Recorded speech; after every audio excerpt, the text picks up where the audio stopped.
Superman, the man of tomorrow, as well as a symbol of hope, a true icon that has endured for generations, and Titanus Goji-Chronic, better known as Godzilla, the true alpha titan as well as the king of the monsters. Both of these characters are nothing short of iconic, as well as synonymous with strength. Goku vs Superman? Nah. Godzilla vs Superman is a true battle of East versus West, and it seems as though the official creators agree with me, as later this month, Superman and Godzilla are set to have a rematch of truly epic proportions after, well, let's just say Godzilla won the first time. This comic's a lot of fun, but unfortunately it's not canon. So today I seek to put the monstrous version of Godzilla up against a Superman that's a lot closer to him in his stats, as well as notoriety, that being the Superman from the now concluded DC Extended Universe. But first of all, thank you guys for all the recent support. Past 3 videos have broken 30k views each, and it's been unironically because of the like goals. It's a small part of your day, but unironically it can make or break a video's performance. So since you guys have been breaking the like goals so easily, let's aim for 1500 likes. And hey, if you break 1k in a day, as a thank you to all of you guys, I'll post 3 shorts in a row from Saturday to Monday. Once again, thank you guys for the support, and I hope we can break the goals. But without all of the way, let's see what would happen if a truly unstoppable force met an unmovable object.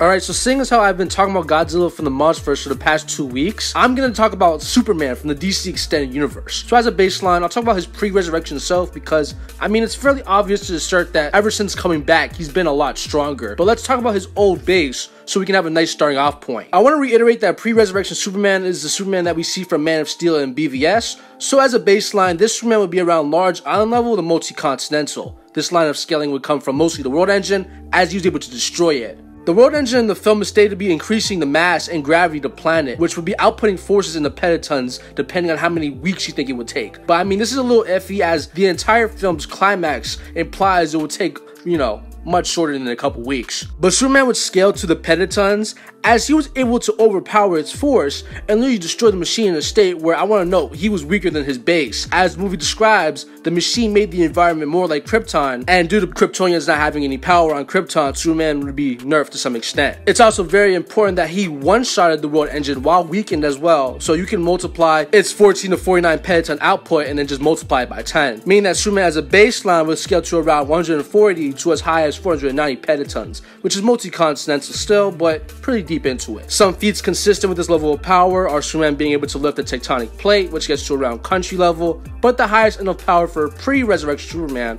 would be around moon to planetary. As Wonder Woman describes Superman as she remembered him as possibly on the same level of Steppenwolf. The same Steppenwolf who was able to box with the OG Doomsday, who destroyed Krypton's moon, a feat that has been acknowledged in lore, as well as Snyder reaffirming it multiple times, with the feat in question being the equivalent to at a low end 41 petatons. But if you believe that Doomsday overpowered the GBE of the moon because all the fragments didn't come back together over like 1,000 years, then you can actually bump the feat up to moon level. The planetary ends for pre-resurrection Superman come from the fact that he would scale the current Steppenwolf, who was confirmed to be pretty much interchangeable with young Darkseid or Uxas, who Zack Snyder has described to be as a young world destroyer. And true, you could say this is a pretty broad statement by itself, but you could use the context that Darkseid literally says in the Snyder Cut that he turned multiple planets into dust right after losing the mother boxes. Then yeah, you could try to assert that he would be planetary off of this. Once again, Steppenwolf scales and therefore pre-resurrection Superman. But for some more even blatant scaling to new gods, we're gonna have to talk about Superman after he was resurrected.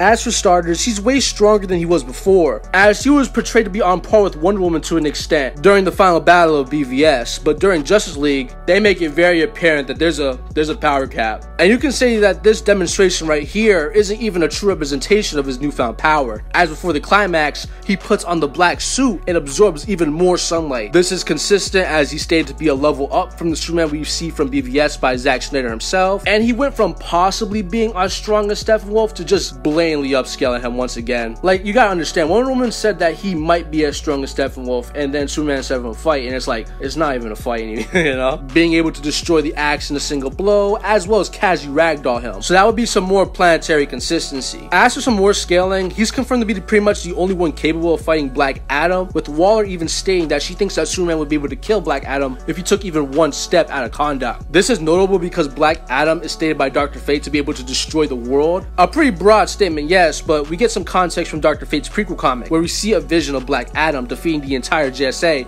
surrounded in a wrecked environment. Nothing really quantifiable or concrete, but if you look at the sky, you can see the moon being destroyed by Black Adam's lightning. I don't have a calculation for this yet, but, you know, I've asked some people, and, you know, we'll see where that feat scales, but I'm just going to be talking about what I know. Alright, hey guys, this is future Goji-Chronic, and it's like 2 days after the fact, but I actually got a calculation for this feat right here, and it came out to planetary. So that actually makes the statement of Black Adam being able to destroy the planet, or like the world, actually consistent. But other than that, I'll hand the mic back to my older self, or younger self? Yeah, you guys get it, whatever.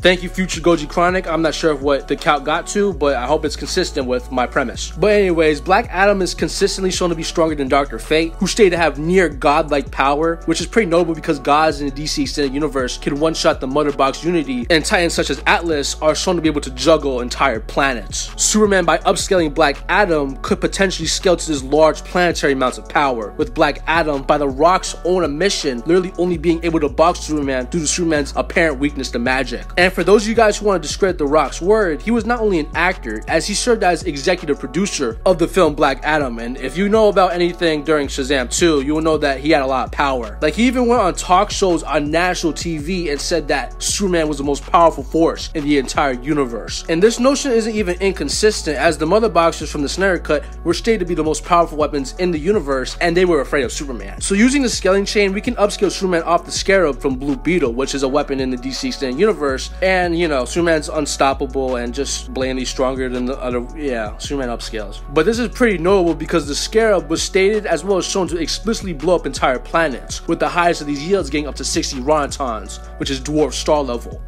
Moving on to the Man of Steel's speed now, and this is pretty easy. During the events of Man of Steel where he was weakened as previously mentioned, he was able to outfly a black hole singularity. Black holes are a phenomenon that even light can't escape, so in order to escape a black hole-like event, you would need to be flying at FTL speeds. A BVS guidebook also states that Superman's reaction speed is on par with his travel speed, so it would scale to his combat stuff, meaning that pre-resurrection Superman would be faster than the speed of light. This is consistent as multiple characters in the DC Extended Universe have light timing feats, even Batman being able to react and dodge light based attacks, but upon getting resurrected, Superman would become much faster, as he would go on to perceive characters that were previously on par with him as pretty much near frozen. For a rough estimate for how fast Superman is post-resurrection, if we assume the characters that he's, perception blitzing are only light speed, which would be a pretty drastic lowball because Wonder Woman herself should upscale a weakened Superman's FTL feat. But if we assume these characters are only light speed, Superman seeing them as he does would mean that his perception speed would be in the MFTL plus ranges. So yeah, even though the Superman story was cut short, he has the attack potency as well as the speed to back up his title as the Man of Steel. But how is the King of the Monsters compared to this?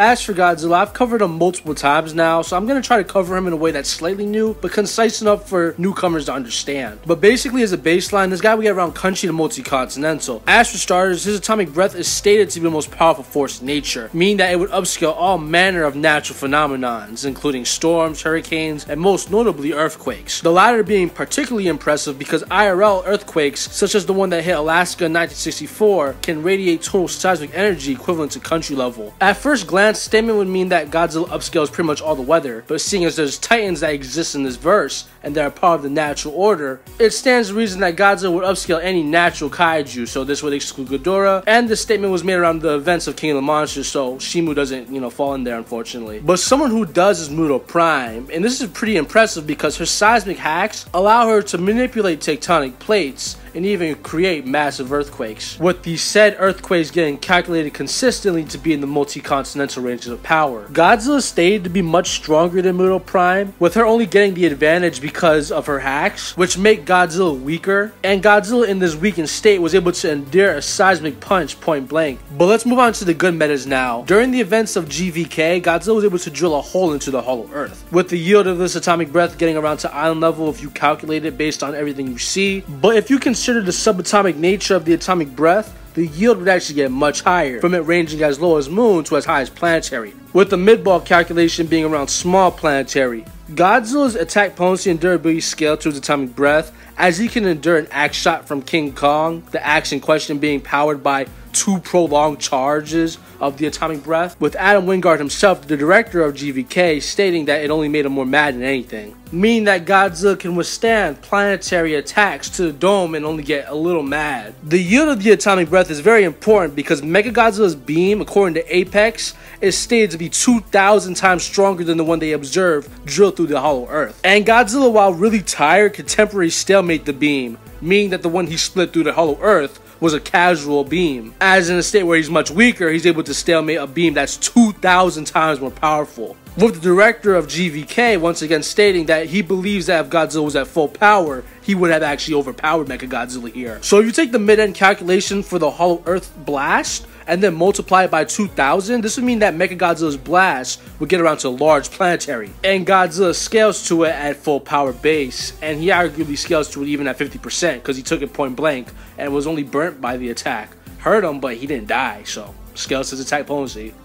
But higher ends do exist, as they come from the Monarch Legacy of Monsters TV show. Well, kinda, because in Godzilla vs. Kong, it's stated that Goji has a resting energy output relative to more than likely above the Hollow Earth itself, based on the wording of the line. Legacy of Monsters is important now because it's established that even small portals, such as the one that Godzilla walked through, had a total energy output of 30 exohertz, or 15 pentatons, which is multi-continental. Due to the small pocket having an official value, we can upscale the value for the rest of the Hollow Earth based on the value shown in GVK, and it's been determined that the entirety of the Hollow Earth would be equivalent to dwarf star levels of energy. Now yeah, granted, the show's canonicity is really weird because of the numerous contradictions. You know, it extends to comics, the novels, the movies, and you guys remember those ARG simulations where you could literally just track Godzilla? They were very prominent before King of the Monsters and GVK, but yeah, the Monarch show even contradicts those pieces of lore, with the creators of the show explicitly stating that they've kind of pivoted and diverted from the lore of canon. You know, not intentionally of course, but they just kind of ignored everything. So take that as you will. Personally, I don't have a problem upscaling Godzilla off the Hollow Earth, as is a statement from the film GVK, and it's only consistent as Mechagodzilla used the Hollow Earth to amp his blows, which Godzilla could endure. The same Mechagodzilla who was ripped apart by an axe powered by Godzilla's atomic breath, so yeah, it's fair enough, it's consistent at least in the films. And there's also the fact that Legacy of Monsters is the only energy output that we have for a small proportion of it, so upscaling it based on a model that we see in the films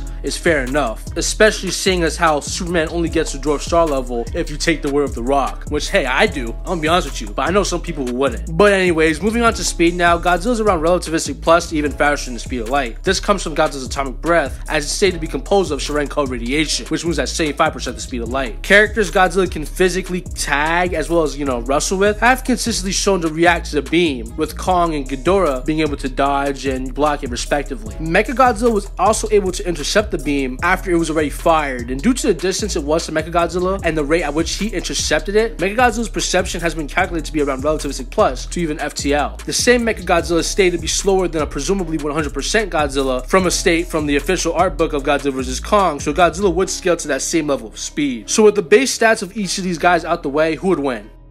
Alright, and looking at it in terms of sheer calculations, Superman is a tad stronger, with Godzilla's dwarf star level metas not being quite as high in terms of numbers. If we compare the Hollow Earth to the Blue Beetle planet buzz, it's a difference of around like 30 Ronatons. But despite this, I would say that Godzilla is probably way stronger. Why, you may ask? Well, Godzilla stated to be above the Hollow Earth during GVK, which is a movie where he's not even at 100%. Stack that on top of the pink form, which has the ability to multiply Godzilla's stats drastically, and Godzilla would scale at least 20 times above his previous base from GVK. Bare minimum. So Godzilla will go from upscaling 40-ish Ronatons to more than likely upscaling at least 800 Ronatons at his absolute peak. All of a sudden, Superman's 70-60 Ronatons is not looking that high. But Superman does have a massive speed advantage, as Superman will more than likely be able to perception blitz Godzilla, as he sees characters relative to his speed as literally frozen. But unfortunately, he couldn't really capitalize on this because Godzilla's attack potency and by extension durability is just far higher than Superman's that he could never even hope to hurt Godzilla. Furthermore, I want to talk about the Godzilla DC crossover. And yeah, I know it's not canon, but seeing as how these guys were conceptualized to be pretty much the same guys from the Monsterverse, I think it's fair enough to kind of liken the abilities of these guys to the canon iterations. And this is important because it would mean that Monsterverse Godzilla emits radiation similar or on the same frequency as Kryptonite, which is not even that big of a jump in logic because going off of King of the Monsters, we know that the Titans do in fact passively emit some type of radiation. Heck, his atomic breath is Cherenkov radiation, so, you know. This is actually very relevant because DCEU's Superman isn't only weak to kryptonite, but he's also weak to atomic radiation as well, because during the events of BVS, he's hit point blank with a nuclear bomb, and he almost dies. A lot of people try to downplay and say that he's like city level off of this, but look at him. The nuke didn't obliterate him or even burn anything. He just looks drained. And as for a comic book reader such as myself, I would know this scene is directly pulled from The Dark Knight Returns, where Superman in the story was weak to atomic radiation. So it's fair enough this is what they was going for when making the movie. So if you put Superman against a creature that passively emits radiation similar to your weak weakness, and he can also harness the same energy as a projectile, as well as a nuclear pulse on top of that, and it's not looking too good for the Man of Tomorrow. Superman being passively weakened by this stuff would also mean that his speed would be nerfed, but I'd like to reiterate, even if his speed wasn't nerfed, he couldn't utilize it properly. Superman's a pretty strong guy, physically speaking as well. He can shift tectonic plates, and even lift billions of tons. So one could say maybe he could throw monstrous Godzilla into space. You see, I used to think this was a decent win con for Superman, but then I realized that would require Superman to get very close to Godzilla, who emits bro's weakness passively. If the big G wasn't able to tag Superman, one nuclear pulse or atomic breath would be essentially GG. So with all that being said, I think Godzilla would come out on top due to being much stronger to the point where Superman could never ever hope to kill him, and literally being a skyscraper's worth of Superman's weakness, and by extension taking away the Man of Tomorrow's only real advantage being speed. So it seems as though the comic book fight that we have is actually closer to reality than I initially thought. If you guys made it to the end of the video, thanks for watching. Was there anything you disagreed with? If so, be sure to let me know in the comments. Did I downplay Superman and wank the Lizard King? Or is this outcome about what you expected? Be sure to let me know. I'll see you guys next week, but until then, stay Big G fans.